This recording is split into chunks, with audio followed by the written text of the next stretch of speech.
خواجہ غریب نواز رضی اللہ تعالی عنہ سے میرے آقا حضور سید سالار مسعود غازی 132 سال پہلے پیدا ہوئے ہیں. سبحان اللہ. پتا چلا کہ غریب نواز کے اس ہندوستان میں اسلام لانے سے پہلے تقریباً 100 سال پہلے اس ہندوستان کی سرزمین پہ اسلام آ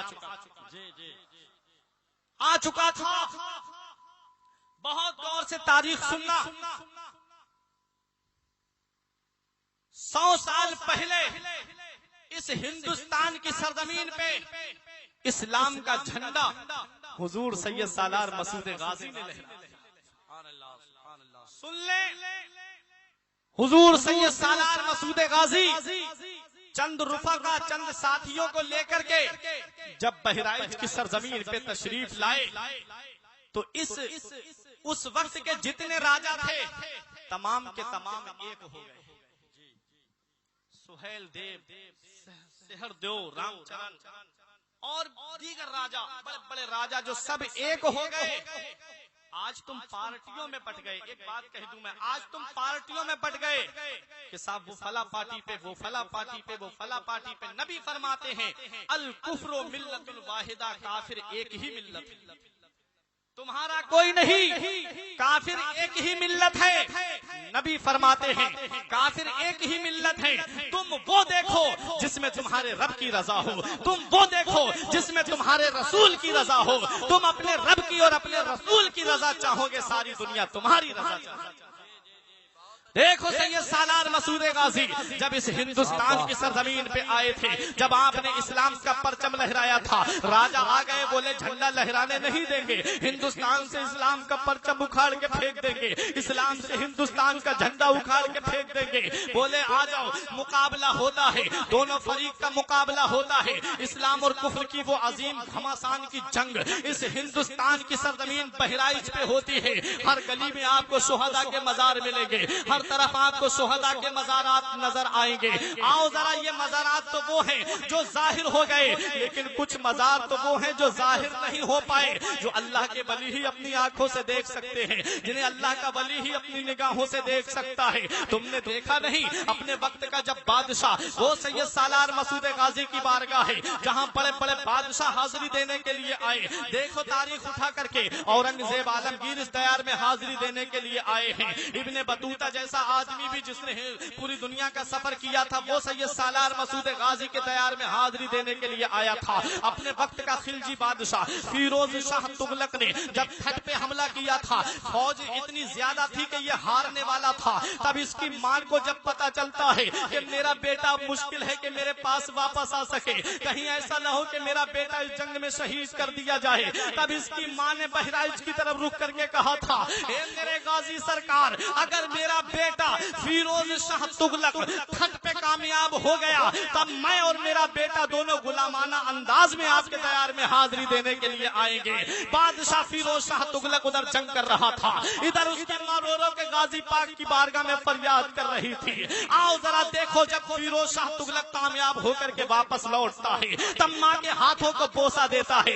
ماں نے کہا، بولا ماں تیری دعا سے آج میں کامیاب ہو گیا. ماں نے کہا بیٹا میری وجہ سے کامیاب نہیں ہوا ہے، بیٹا اگر کامیاب ہوا ہے تو سید سالار مسعود غازی کے وسیلے سے ہوا ہے. چل میرے لال بہرائچ چل، چل میرے لال اس بادشاہ کی بارگاہ میں چل. اب یہ آ رہا ہے بادشاہ. کسی نے باہر بادشاہ سے کہہ دیا سید سالار مسعود غازی کا مزار یہاں نہیں ہے. اس نے کہا کیسے پتا چلے گا؟ لوگ کچھ کہہ رہے ہیں مزار یہی ہے، کچھ کہہ رہے ہیں مزار یہاں نہیں ہے. اب کیسے پتا چلے گا سید سالار مسعود غازی کے ہم مزار شریف کے بارے میں؟ کہا مجھے کوئی بزرگ مل جائیں اپنے وقت کے اللہ کے ولی، جنہوں نے سید سالار مسعود غازی کے دیار میں جھاڑو لگائی، جنہوں نے سید سالار مسعود غازی کی بارگاہ میں شب و روز بسر کیے، جن کو دنیا سید افضل الدین ابو جعفر امیر ماہ کے نام سے جانتی ہے. ان کے پاس بادشاہ پہنچا، بولا حضور آپ میری غازی پاک کے دربار میں حاضری کرا دیجئے. فرمایا جا، چلا جا، در کھلا ہوا ہے. کہا حضور کچھ لوگ کہہ رہے ہیں یہ مزار نہیں ہے. تب بادشاہ سے امیر ماہ رحمت اللہ علیہ نے کہا تھا،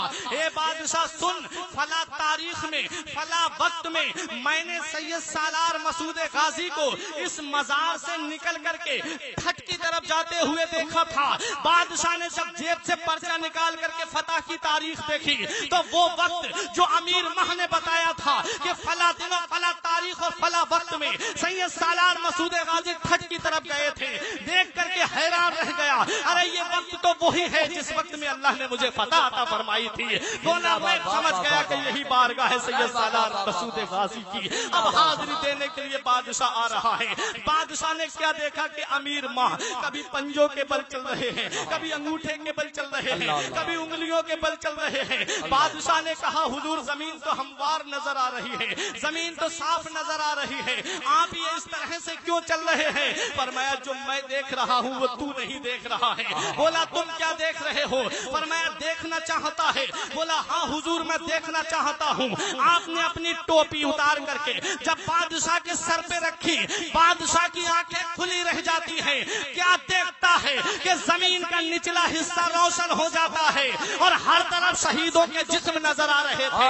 امیر ماہ کہتے ہیں میں اس لیے چل رہا تھا کہیں ایسا نہ ہو کہ کسی شہید کے جسم پہ میرا قدم پڑ جائے، کہیں کسی شہید کے پیر مبارک پہ میرا قدم پڑ جائے، اس لیے میں بچ کر کے چل رہا تھا۔ اب میں یہاں ایک جملہ دے رہا ہوں، اے چوبے پربا کے زندہ دل مسلمانوں، ان علماء کرام کی دعائیں لیتے ہوئے کہ جب سید سالار مسعود غازی کے دیار میں جھاڑو لگانے والے کی شان کا یہ عالم ہے کہ صرف ٹوپی اتار کر کے بادشاہ کے سر پہ رکھ دے تو زمین کا نچلا حصہ روشن ہو جائے، تو خود سید سالار مسعود غازی کی طاقت کا عالم کیا ہوگا؟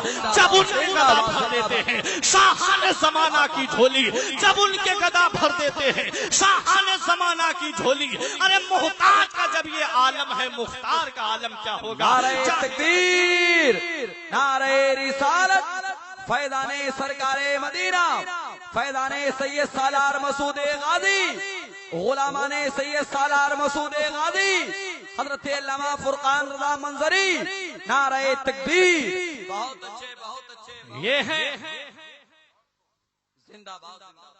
بندہ بننا ہے جو ان کا تو گدا بن ان کا، جو فقیروں کو شہنشاہ بنا دیتے ہیں، درد و آلام کے مارے ہوئے کیا دیتے ہیں؟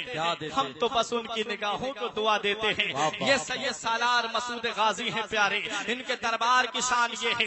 آؤ ذرا یہ واقعہ سن لو، پھر میں اپنی تقریر کو بڑی تیزی کے ساتھ آگے بڑھا کر کے ختم کر رہا ہوں کیونکہ میں اپنے وقت کا پورا خیال رکھوں گا۔ آؤ ذرا دیکھو پیارے مسلمانوں، سید سالار مسعود غازی سے جنگ ہو رہی ہے، مسلمان کم ہو لیکن پھر بھی ہزاروں پہ غالب ہوا کرتے ہیں کیونکہ یہ اللہ کا قرآن کہہ رہا ہے۔ بہت سی تھوڑی جماعتیں کثیر جماعتوں پہ غالب آ جاتی ہیں اللہ کے حکم سے۔ جنگ میں کاغذی افراد سے کیا ہوتا ہے، ہمتیں لڑتی ہیں تعداد سے کیا ہوتا ہے۔ ہو مجاہد تو لڑو اپنے ہی بلبوتے پر، غیروں کی امداد سے کیا ہوتا ہے۔ بے عمل دل ہو تو جذبات سے کیا ہوتا ہے، کھیت بنجر ہو تو برسات سے کیا ہوتا ہے۔ یہ مسلمانوں کی شان سی پیارے، مسلمان تھے تو چند لیکن بڑی شاہانہ بڑی طاقت کے ساتھ میں مقابلہ کر رہے تھے، لیکن دھوکے سے شہید کر دیا گیا سید سالار مسعود غازی کو۔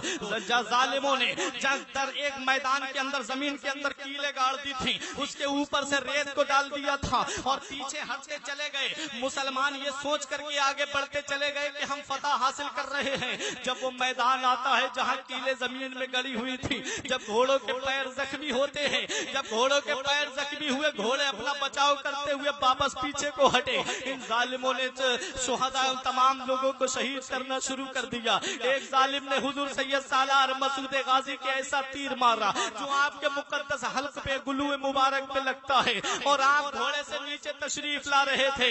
مزار شریف کے اندر آپ نے ایک اور مزار دیکھا ہوگا جس پہ نیلی لکھا ہوا ہے، جس پہ گھوڑے کا مزار ہے۔ آؤ ذرا سنو پیارے مسلمانوں، آپ کا گھوڑا بھی کتنا سمجھدار تھا۔ میرے غازی آپ کے گھوڑے کو سلام، میرے غازی آپ کے گھوڑے کے، میرے غازی آپ کے گھوڑے کو سلام۔ میرے غازی کا گھوڑا زمین پہ اپنے گھٹنوں کو رکھ دیتا ہے ہے کہ اس کا شہسوار اب گھوڑے سے نیچے تشریف لانے والا ہے۔ میرے غازی جب گھوڑے سے نیچے تشریف لانے والے تھے، میرے غازی کا ایک دیوانہ تھا، میرے غازی کا ایک عاشق تھا، میرے غازی کا ایک چہیتا تھا، میرے غازی کے ساتھ میں شب و روز بسر کرنے والا، وہ جسے دنیا سکندر دیوانے کے نام سے جانتی ہے، جسے دنیا نے سکندر دیوانے اور بعض لوگ انہیں برہنہ بابا کے نام سے جانتے تھے، جو لباس نہیں پہنتے تھے، ہر وقت سید سالار مسعود غازی کے ساتھ میں رہتے تھے، سفر میں ہو تب بھی ساتھ میں رہتے، حجر میں ہو تب بھی ساتھ میں رہتے۔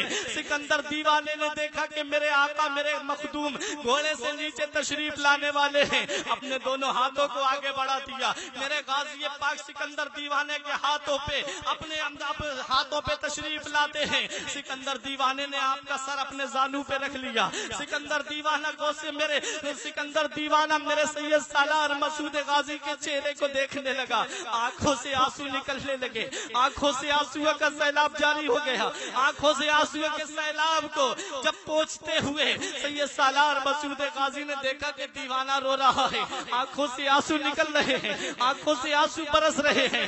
آپ نے فرمایا مت رو میرے دیوانے، آنکھوں سے آنسو کیسے نکل رہے ہیں؟ کہا میرے آقا میرے مخدوم آپ نے ہندوستان میں اسلام کا جھنڈا لہرایا، میرے آقا آپ نے ہندوستان میں اسلام کا پرچم لہرایا، میرے آقا آپ نے ہندوستان میں اسلام کا جھنڈا بلند کیا ہے، آپ کے بعد اب اسلام کا پرچم کون اٹھائے گا؟ آپ کے بعد اب اسلام کا جھنڈا کون لہرائے گا؟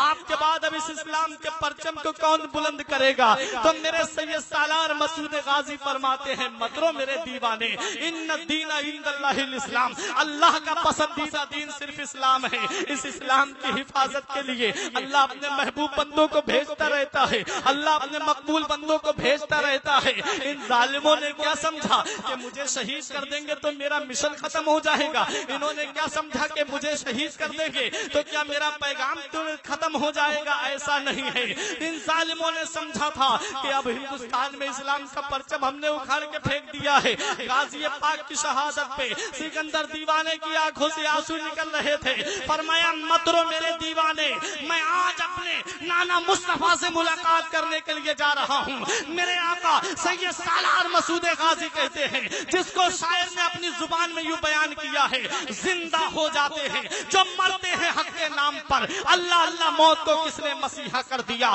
یہ اسلام مٹے گا نہیں، اسلام کا پرچم کبھی جھکے گا نہیں، کیونکہ اسلام کی فطرت میں قدرت نے لچک دی ہے، جتنا ہی دباؤ گے اتنا ہی یہ ابھرے گا۔ ان ظالموں نے سمجھا ہم نے سید سالار مسعود غازی کو شہید کر دیا، اب کوئی اسلام کا پرچم بلند نہیں کرے گا۔ سید سالار مسعود غازی کی شہادت کے بعد میں ایک مجلس سجائی جاتی ہے، مجلس مست و طرب سجائی جاتی ہے، جس میں شراب کا دور چلتا ہے، جس میں جام سے جام ٹکرا کر کے راجا ایک دوسرے کو مبارکباد دے رہے تھے۔ ہم نے ہندوستان سے اسلام کا پرچم اکھاڑ دیا، ہم نے ہندوستان سے اسلام کا جھنڈا اکھاڑ دیا، اب کوئی نہیں آئے گا ہندوستان میں اسلام لے کر کے، اب کوئی نہیں آئے گا اسلام ہندوستان میں پھیلانے کے لیے۔ لیکن ان کو کیا پتا کہ فانوس بن کے جس کی حفاظت ہوا کرے، فانوس بن کے جس کی حفاظت ہوا کرے، وہ شمع کیا بجھے جسے روشن خدا۔ سبحان اللہ، نعرہ تکبیر، نعرہ رسالت، علماء اہل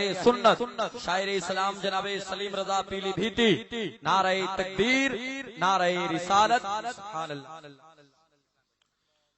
آپ آمد تیمم برخاست کے تحت شاعر اسلام سلیم رضا پیلی بھیتی تشریف لا چکے ہیں، سن لیجئے، ہو سکتا ہے پتہ نہیں کب آپ کی اور ہماری ملاقات ہو۔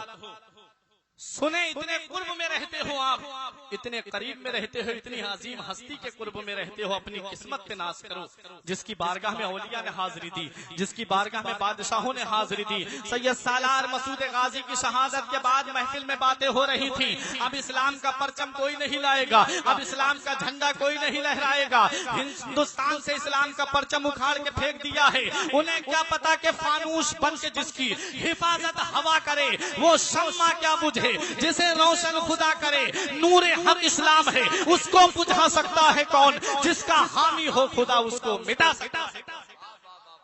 خدا اس کو مٹا سکتا ہے کون؟ سید سالار مسعود غازی کی شہادت کے بعد میں وہ آ رہا ہے ہندوستان میں، وہ اسلام لے کر کے آ رہا ہے ہندوستان میں، جسے دنیا عطائے رسول کے نام سے جانتی ہے، جسے دنیا غریب نواز کے نام سے جانتی ہے، جسے دنیا معین الدین کے نام سے جانتی ہے، جسے دنیا حسن سنجری کے نام سے جانتی ہے، آ رہا ہے لاہور کی سرزمین پہ 40 فقیروں کی جماعت لے کر کے اللہ اللہ کر رہا ہے۔ اس وقت کا جو بادشاہ جس نے ہندوستان پہ حملہ کیا تھا، جس کا نام شہاب الدین محمد گوری تھا، بولا بابا تم کہاں جا رہے ہو؟ بولے ہندوستان جا رہا ہوں۔ بولا بابا ہندوستان مت جاؤ، وہاں تو کوئی اپنا نہیں ہے، وہاں تو کوئی اپنی سپورٹ کے لیے تیار نہیں ہے۔ بابا تم ہندوستان جا رہے ہو 40 فقیروں کی جماعت لے کر کے، ہاتھ میں تسبیح بغل میں مسلح، لب پہ اللہ اللہ کرتے ہوئے جا رہے ہو۔ بابا تمہارے پاس تو لڑنے کو تلوار نہیں ہے، چڑھنے کو سواری نہیں ہے، کھانے کو کھانا نہیں ہے، پینے کو پانی نہیں ہے۔ بابا کون سی طاقت پہ بھروسہ کر کے جا رہے ہو؟ کون سی ذات پہ بھروسہ کر کے جا رہے ہو؟ تم نے دیکھا نہیں میں ہندوستان میں گیا تھا، اتنا بڑا لشکر لے کر کے گیا تھا، اتنی بڑی فوج لے کر کے گیا تھا، ایک سے ایک کلیل جوان لے کر کے گیا تھا، ایک سے ایک بہترین برچھی چلانے والے کو لے کر کے گیا تھا، ایک سے ایک بہترین بھالے والے کو لے کر کے گیا تھا، لیکن میں ہندوستان کے راجا سے ہار کر آ رہا ہوں، میں ہندوستان کے راجا سے شکست کھا کے آ رہا ہوں۔ بابا تم ہندوستان مت جاؤ۔ تم میرے غریب نواز یہ پیغام دیتے ہیں، میرے غریب نواز یہ جواب دیتے ہیں۔ شاعر اپنی زبان میں یوں کہتا ہے، اے بادشاہ جب تو ہندوستان گیا تھا تو اپنی تلوار پہ بھروسہ کر کے گیا تھا، جب تو ہندوستان گیا تھا تو اپنے لشکر پہ بھروسہ کر کے گیا تھا۔ میں ہندوستان جا رہا ہوں تلوار پہ بھروسہ کر کے نہیں، مدینے کے تاجدار پہ بھروسہ کر کے جا رہا ہوں، امت کے غمخوار پہ بھروسہ کر کے جا رہا ہوں۔ دنیا نے دیکھا وہ تلوار والے آئے تھے لیکن واپس چلے گئے، ہاتھ میں تسبیح لے کر کے آنے والے نے اس ہندوستان کی سرزمین پہ آ کر کے 95 لاکھ غیر مسلموں کو کلمہ پڑھا کر کے اسلام میں داخل کر کے دنیا کو یہ پیغام دے دیا کہ اسلام تھا، اسلام ہے، اسلام رہے گا، قرآن تھا، قرآن ہے، قرآن رہے گا۔ اسلام کی گردن پہ حسین ابن علی کا احسان تھا، احسان ہے، احسان انشاءاللہ انشاءاللہ زندہ آیا ہندوستان کی سرزمین پہ سید سالار مسعود غازی کی شہادت کے بعد میں اجمیر کو اپنا ہیڈ کوارٹر بنایا، راجستھان کو اپنا ہیڈ کوارٹر بنایا، جہاں سب سے زیادہ راجا بستے تھے اسی زمین پر آیا، اسی سرزمین پر رہ کر کے اسلام کا پرچم بلند کر کے دنیا کو یہ پیغام دے رہا ہے اللہ کا پسندیدہ دین صرف اسلام ہے، اسلام ہی وہ پیارا مذہب ہے جس کی حفاظت کے لیے